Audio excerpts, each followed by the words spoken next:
আগামীকালের রাশিফল, চন্দ্র রাশির ওপর, কন্যা রাশি, 4 জানুয়ারি 2026।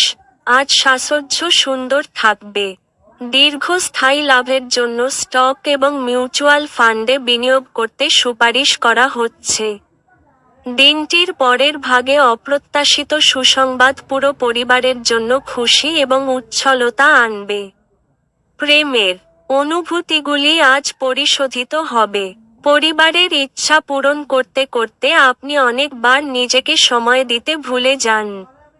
কিন্তু আজকে আপনি সবার থেকে দূরে সরে নিজের জন্য সময় বার করতে পারবেন। আজকের দিনটি আপনার স্ত্রীর সঙ্গে আপনার জীবনের সেরা ঈদ হতে পারে। আপনার আজ প্রচুর সময় থাকতে পারে, তবে বাতাসে দুর্গ তৈরি করে আপনার মূল্যবান মুহূর্তগুলি নষ্ট করবেন না। কংক্রিটের কিছু করা আপনার আগামী সপ্তাহের জন্য আরও ভালো করে দেবে। আপনার ভাগ্যবান সংখ্যা 9।